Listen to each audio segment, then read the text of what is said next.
अब देखिए इस पर हमने जो अब तक डिस्कस किया उस पर बेस्ट न्यूमेरिकल एट वो temperature of the copper wire where its resistance is doubled the resistance of the wire at 0 degree Celsius temperature coefficient of resistance is 4 × 10⁻³ पर डिग्री सेल्सियस।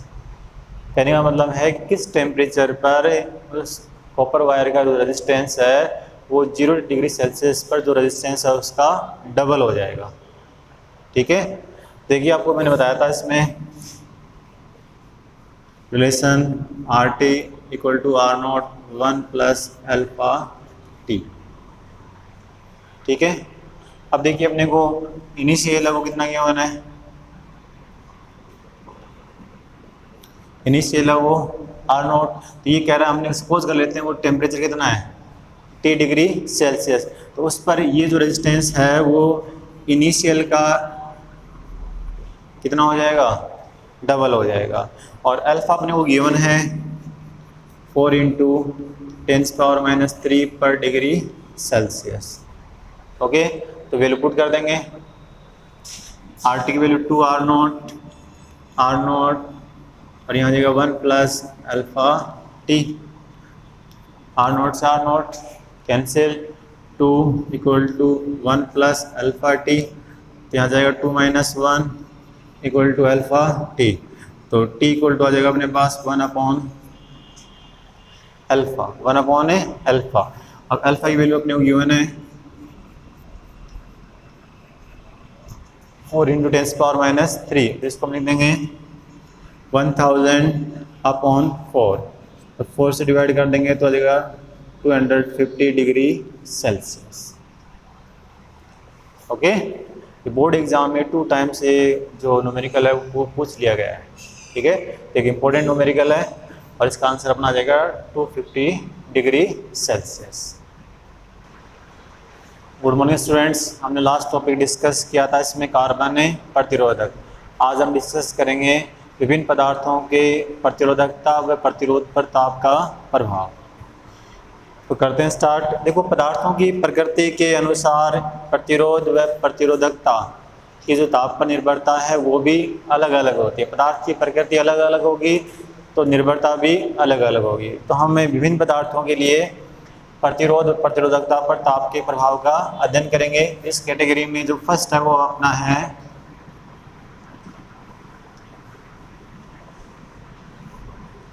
चालकों की प्रतिरोधकता व प्रतिरोध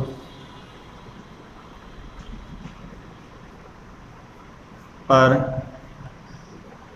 ताप का प्रभाव।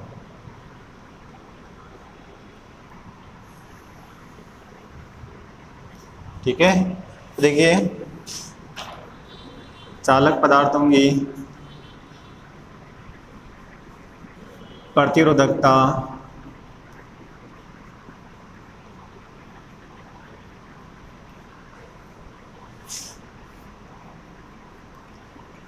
निम्नलिखित समीकरण से दी जाती है।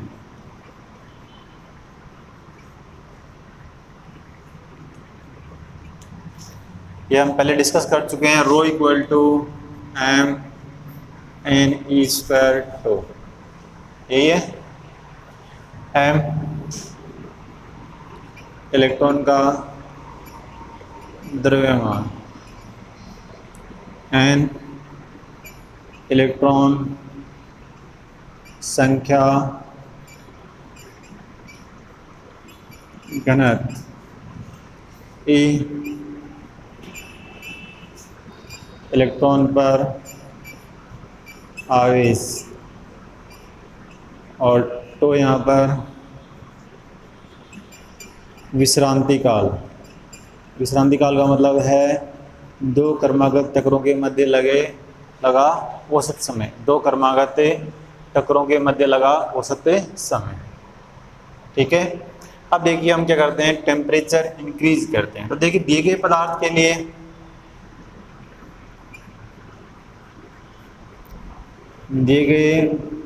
के लिए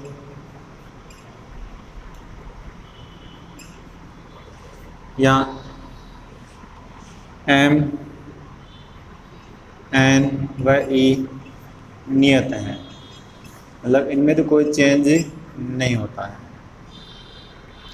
लेकिन जैसे हम ताप में क्या करते हैं, वृद्धि करते हैं। ताप में वृद्धि करने से धनायनों के कंपनों के आयाम बढ़ जाते हैं, मतलब धनायन है वो अधिक आयाम से कंपन करने लगते हैं और इलेक्ट्रॉनों की टक्करों की आवर्ती में वृद्धि होती है। मतलब इलेक्ट्रॉन है उनकी औसत चाल बढ़ जाती है, अब वो कम समय में अधिक टक्कर करने लगते हैं, मतलब उनकी टक्करों की आवर्ती बढ़ जाती है। और टक्करों की आवर्ती बढ़ जाने से उनका विश्रांति काल तो क्या दो क्रमागत टक्करों के मध्य लगा औसत समय, इलेक्ट्रॉनों की औसत चाल बढ़ेगी तो टक्कर में टाइम कम लगेगा, इसका मतलब विश्रांति काल है वो घटेगा। तो हम टेम्परेचर बढ़ाएंगे, ताप बढ़ाएंगे, तो मैंने आपको क्या बताया कि धनायनों के कंपनों के आयाम बढ़ेंगे और इलेक्ट्रॉनों की टक्करों की आवर्ती बढ़ेगी, अर्थात दो क्रमागत टक्करों के मध्य लगा औसत समय अर्थात विश्रांति काल है वो घटेगा। विश्रांति काल घटेगा तो आप देख रहे हैं इक्वेशन फर्स्ट से, तो अगर घटेगा तो प्रतिरोधकता बढ़ेगी और चालकता, समझ में आ गया? तो क्या क्लियर हो गया? ताप में वृद्धि करने से चालकों की प्रतिरोधकता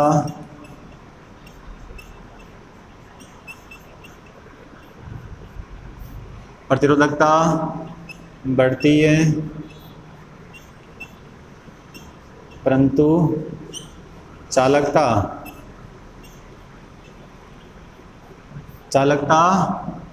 घटती है। बोलिए बच्चों, क्लियर हो गया?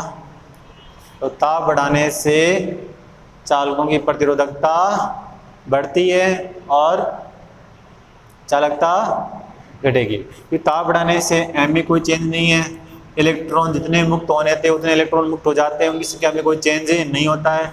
इलेक्ट्रॉन का आवेश है वो भी क्या है, नियत है। लेकिन ताप में वृद्धि करने से धनायनों के कंपनों के आयाम बढ़ जाते हैं, इलेक्ट्रॉनों की औसत चाल बढ़ जाती है, इससे प्रति सेकंड टक्करों की संख्या बढ़ जाती है। और प्रति सेकंड टक्करों की संख्या मतलब टक्करों की आवर्ती बढ़ जाने से दो क्रमागत टक्करों के मध्य लगा औसत समय विश्रांति काल है वो घट जाता है। विश्रांति काल घट जाने से प्रतिरोधकता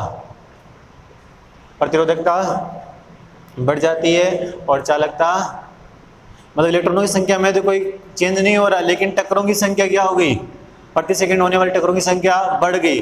टक्करों की संख्या बढ़ेगी इसका मतलब अवरोध बढ़ गया, और अवरोध बढ़ गया मतलब क्या बढ़ गई, प्रतिरोधकता और चालकता। क्लियर हो गया? अब आगे देखिए, अल्प ताप परिवर्तन के लिए चालकों की प्रतिरोधकता की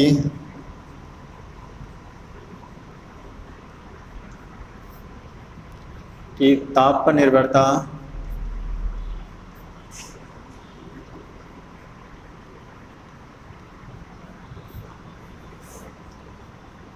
निम्नानुसार दी जाती है।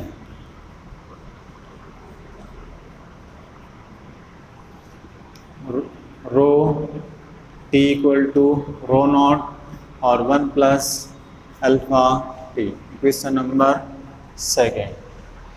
ओके, और यहाँ देखिए रो नॉट 0 डिग्री सेल्सियस पर प्रतिरोधकता, 0 डिग्री सेल्सियस पर प्रतिरोधकता, रोटी T डिग्री सेल्सियस पर प्रतिरोधकता, और अल्फा प्रतिरोधकता ताप गुणांक। अल्फा यहाँ पर प्रतिरोधकता ताप गुणांक। ओके, अब इस इक्वेशन से देखिए आप, इसको अंदर मल्टीप्लाई कर ले रो नोट को, तो rho T equal to rho naught plus rho naught और अल्फा टी आ जाएगा। इसको इधर ले आए, rho T minus rho naught और रो नोट अल्फा टी आ जाएगा, और alpha equal to rho T minus rho naught और रो नोट इंटू टी, तो ये आ जाएगा अपने पास del rho upon rho naught into T. Okay, ये क्वेश्चन नंबर 3। क्लियर। और यदि हम क्या करते हैं इसमें, यदि T equal to 1 degree Celsius, T equal to 1 degree Celsius है, तो यहाँ जाएगा अपने पास alpha equal to del rho upon rho naught. इसका मतलब क्या हुआ, अर्थात किसी चालक के ताप में इकाई वृद्धि करने पर, उसकी प्रतिरोधकता में होने वाली ऋणात्मक वृद्धि को, क्योंकि ताप में वृद्धि करने से प्रतिरोधकता बढ़ती है, तो किसी चालक के ताप में इकाई वृद्धि करने पर उसकी प्रतिरोधकता में होने वाली ऋणात्मक वृद्धि को उस चालक पदार्थ का प्रतिरोधकता ताप गुणांक कहते हैं। क्या जाएगा इसमें, अर्थात चालक पदार्थ के ताप में इकाई वृद्धि करने पर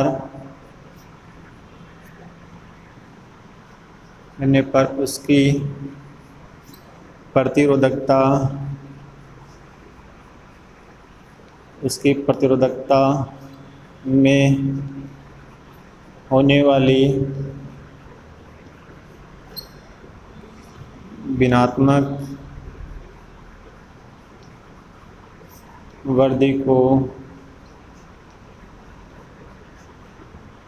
वृद्धि को उस पदार्थ का प्रतिरोधकता ताप गुणांक कहते हैं। ठीक है, और अल्फा की इकाई मात्रक इसका प्रति डिग्री सेल्सियस होता है, और अल्फा का मान पदार्थ की प्रकृति पर निर्भर करता है।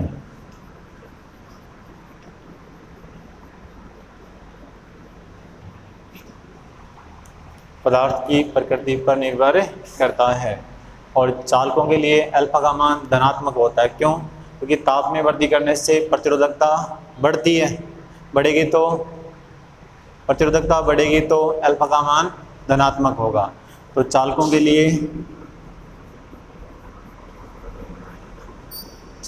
लिए अल्फा धनात्मक होता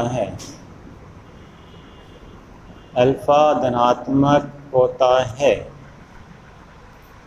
ठीक है बच्चों, क्लियर।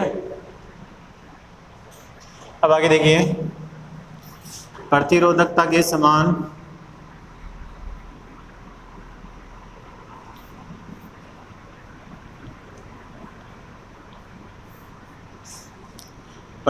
समान ही प्रतिरोध की ताप पर निर्भरता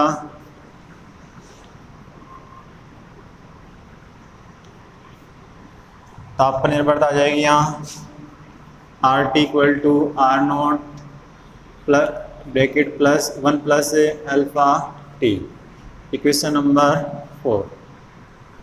ओके, और जहाँ आर नॉट 0 डिग्री सेल्सियस पर चालक का प्रतिरोध और आर टी डिग्री सेल्सियस पर प्रतिरोध और अल्फा, अब अल्फा बन जाएगा प्रतिरोध ताप गुणांक, प्रतिरोधकता के साथ प्रतिरोधकता ताप गुणांक और प्रतिरोध के साथ प्रतिरोध ताप गुणांक। ठीक है, क्लियर हो गया। और यदि ताप में परिवर्तन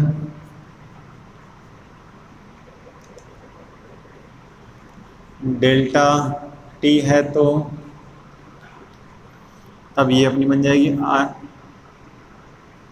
are T two equal to R T one और 1 प्लस अल्फा डेल टी और rho T two rho T one 1 plus alpha delta T, equation 5 और इक्वेशन 6।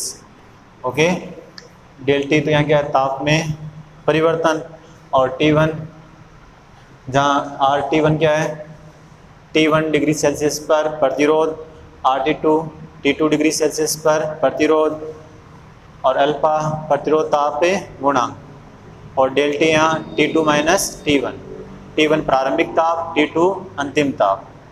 ऐसे यहाँ रो T1 ताप T1 डिग्री सेल्सियस पर प्रतिरोधकता और रो T2 ताप T2 डिग्री सेल्सियस पर प्रतिरोधकता, और अल्फा यहाँ पर प्रतिरोधकता ताप गुणांक और डेल्टा टी ताप में परिवर्तन T2 माइनस T1। और चालकों की प्रतिरोधकता और ताप के मध्य अगर ग्राफ ड्रॉ करें, वाई एक्सिस पर हमने ले लिए प्रतिरोधकता ओम मीटर में और एक्स एक्सिस पर हमने ले लिया है ताप केल्विन में। अगर इनमें के मध्य ग्राफ ड्रॉ करेंगे तो आप देखोगे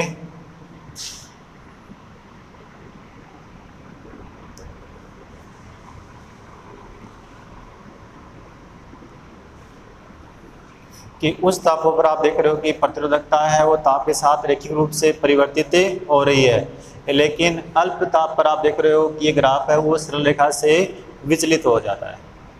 ठीक है, मतलब अल्प तापों पर है प्रतिरोधकता है वो ताप के साथ रैखिक रूप से परिवर्तित नहीं होती है, और ये आ जाएगा रो नॉट के इक्वल। तो समझ में आ गया आपको। तो इसमें ध्यान रखना है, ताप बढ़ाने से चालकों की प्रतिरोधकता बढ़ती है और चालकता घटती है, इसलिए इनका प्रतिरोधकता ताप गुणांक है वो धनात्मक होता है। ठीक है, ब्रीफ में आपको ये याद रखना है। अब नेक्स्ट देखिए मिश्र धातुओं की प्रतिरोधकता व प्रतिरोध पर ताप का प्रभाव। तो आप देखिए मिश्र धातुओं का मतलब यहाँ पर है मैग्नीन, नाइक्रोम, कॉन्स्टेंटन इत्यादि।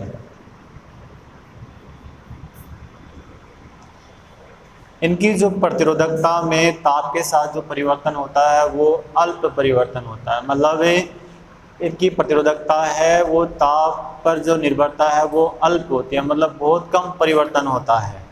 मिश्र धातुओं की प्रतिरोधकता में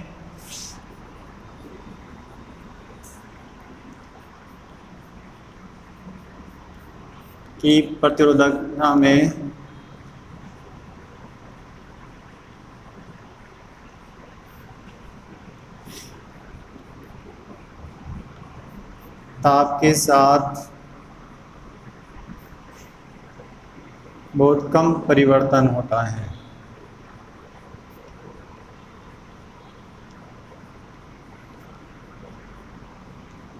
बहुत कम परिवर्तन होता है, मतलब ताप निर्भरता है वो बहुत ही कम होती है, इसलिए इनका प्रतिरोधकता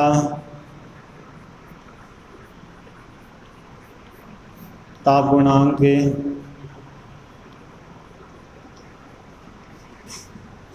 अल्प होता है।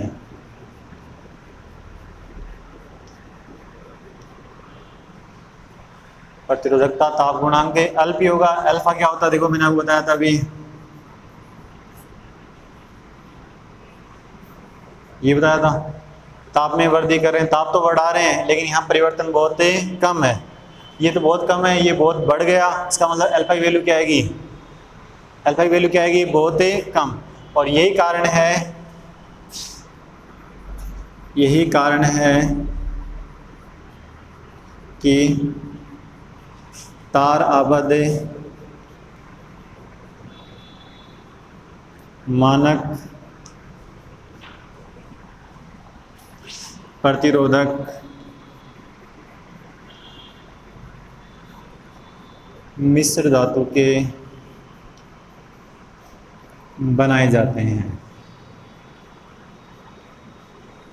मिश्र धातु के बनाए जाते हैं।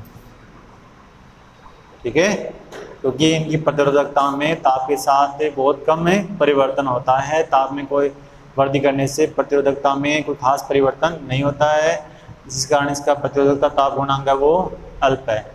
और इस कारण से तार आबद्ध मानक प्रतिरोध है वो मिश्र धातु के बनाए जाते हैं। और इनकी प्रतिरोधकता पर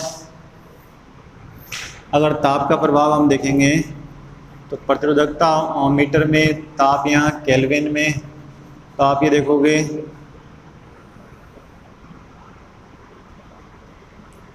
परिवर्तन तो हो रहा है, लेकिन ये परिवर्तन क्या है, बहुत ही कम है। परिवर्तन है वो बहुत ही कम है। क्लियर हो गया? क्या आप देख रहे हो, ये तो क्या होता, परिवर्तन नहीं होता, और ये परिवर्तन हो तो रहा है, लेकिन ये परिवर्तन है बहुत ही कम हो रहा है। क्लियर? अब देखिए नेक्स्ट, उस ताप पर विद्युत रोधी पदार्थों की प्रतिरोधकता व प्रतिरोध पर ताप का प्रभाव।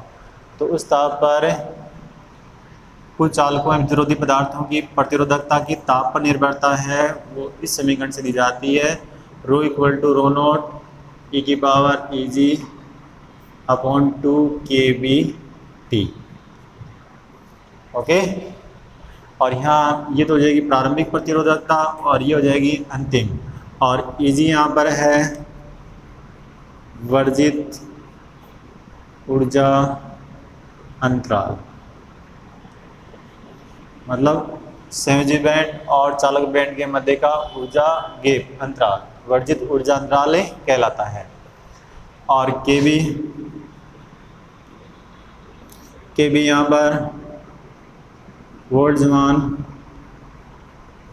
नियतांक, और टी ताप, लेकिन ये ताप किस में है, केल्विन में।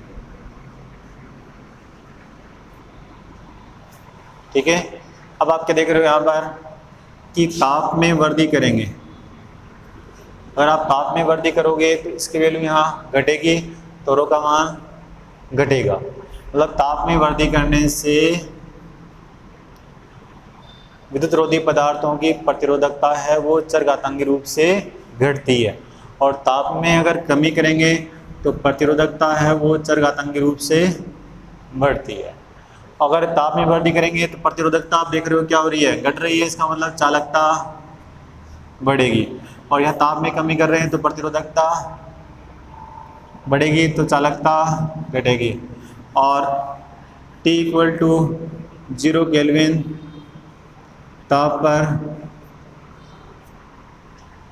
आप देखोगे T का मान क्या पुट करेंगे 0, तो इसकी वैल्यू कितनी हो जाएगी e की पावर इन्फिनिटी, और इन्फिनिटी की वैल्यू इन्फिनिटी, तो इसका मतलब रो की वैल्यू क्या हो जाएगी, रो अपना आ जाएगा इन्फिनिटी। रो इन्फिनिटी आएगा तो सिग्मा इक्वल टू क्या होता है 1 अपॉन रो। चालकता क्या होती है 1 अपॉन रो, तो इसकी वैल्यू इन्फिनिटी होगी, तो इसकी वैल्यू कितनी हो जाएगी 0। तो परम शून्य ताप पर विद्युत रोधी पदार्थों की चालकता वो कितनी होती है, 0। क्लियर हो गया? अब देखिए आगे, उस ताप पर अर्धचालक पदार्थों की प्रतिरोधकता पर ताप का प्रभाव। देखिए अर्धचालकों में अगर हमने ताप में वृद्धि करते हैं तो उन पदार्थों के अंदर सहसंयोजी बंध टूटते हैं और सहसंयोजी बंध टूटने से मुक्त इलेक्ट्रॉन व होल की संख्या में वृद्धि होती है और इनकी संख्या में वृद्धि होने से चालकता में वृद्धि होती है और प्रतिरोधकता में कमी होती है। अर्थात ताप में वृद्धि करने से अर्धचालक पदार्थों की प्रतिरोधकता है वो घटती है और चालकता बढ़ती है। जो अभी इक्वेशन बताई थी मैंने आपको, rho equal to rho naught और ई की पावर इजी अपॉन 2 kBT, ठीक है। और अर्धचालकों में जो आवेश संख्या घनत्व है वो दिया जाता है AT की पावर 3/2 E की power minus EG upon 2 kBT, ठीक है। अभी मैंने आपको क्या बताया कि ताप में वृद्धि करने से अर्धचालकों में, अर्धचालक का मतलब यहाँ है सिलिकॉन, जर्मेनियम, ये होते हैं अर्धचालक और इनमें जो बंध होते हैं वो सहसंयोजी बंध होते हैं और सहसंयोजी ताप में वृद्धि करते हैं तो सहसंयोजी बंध टूटेंगे। बंध टूटने से इलेक्ट्रॉन, मुक्त इलेक्ट्रॉन व होल की संख्या में वृद्धि होती है, मतलब ये आवेश वाहक होते हैं, इनकी संख्या में वृद्धि होगी तो चालकता में वृद्धि होगी और प्रतिरोधकता में कमी होगी। तो ताप में वृद्धि करने से अर्धचालकों की चालकता बढ़ती है और प्रतिरोधकता घटती है। अब इसमें देख लीजिए, ताप में वृद्धि करेंगे, ताप में वृद्धि करोगे तो आप देखो इसकी वैल्यू है वो,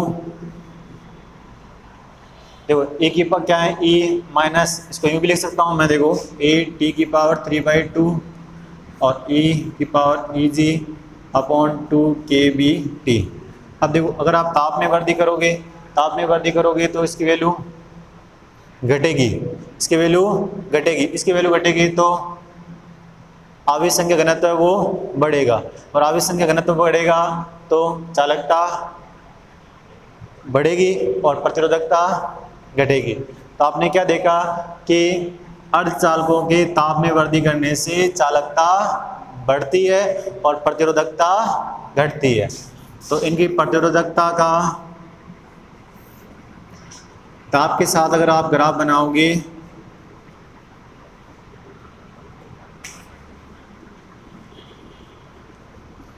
तो इनकी प्रतिरोधकता है वो ताप के साथ में घटेगी। तो हम कह सकते हैं कि विद्युत रोधी व अर्धचालक पदार्थों के लिए अल्फा प्रतिरोधकता ताप गुणांक के ऋणात्मक होता है। क्यों होता है? क्योंकि ताप में वृद्धि करने से प्रतिरोधकता घटती है।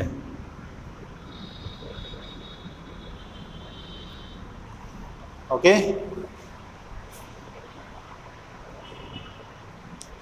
ठीक है। अब तक जो हमने पढ़ा उस पर बेस्ड न्यूमेरिकल डिस्कस करते हैं। न्यूमेरिकल अपना है, किस ताप पर तांबे के तार का प्रतिरोध 0 डिग्री सेल्सियस पर प्रतिरोध का दुगुना हो जाएगा। यदि तांबे के पदार्थ का प्रतिरोधकता ताप गुणांक 4 × 10⁻³ पर डिग्री सेल्सियस है। ठीक है, तो मैंने आपको बताया था चालक के प्रतिरोध की ताप पर निर्भरता होती है वो RT = R0 ब्रैकेट 1 + αT। अब देखिए, माना हमने कि ये R0 है वो प्रारंभिक प्रतिरोध है और T डिग्री सेल्सियस पर उसका प्रतिरोध कितना है, RT है। और उसने वो क्या कहा कि हमने मान लिया कि T डिग्री सेल्सियस पर उसका प्रतिरोध है वो दुगुना हो जाता है। तो हम इसको यहाँ लिख देंगे कि RT = ये अपने को दिया है वो प्रारंभिक का कितना हो गया, दुगुना। अल्फा अपने को दे रखा है 4 पर डिग्री सेल्सियस और हमें ज्ञात करना है टेम्परेचर। तो ज्ञात कर सकते हैं आसानी से। RT की वैल्यू कितनी है, T टेम्परेचर पर दुगुना हो गया तो 2 R0 हो जाएगा, R0 और 1 + αT। R0 से R0 कैंसिल, 2 = 1 + αT। तो 2 - 1 = αT। या 1 इक्वल टू अल्फ़ा टी, और टी इक्वल टू आ जाएगा अपने पास 1 अपॉन अल्फ़ा, और अल्फ़ा की वैल्यू अपने पास आ जाएगा 1000 अपॉन 4, डिवाइड करेंगे तो 250 डिग्री सेल्सियस। ओके, ये था एक सिंपल सा न्यूमेरिकल जो बोर्ड एग्जाम में 2 बार ये पूछ लिया गया है। ओके।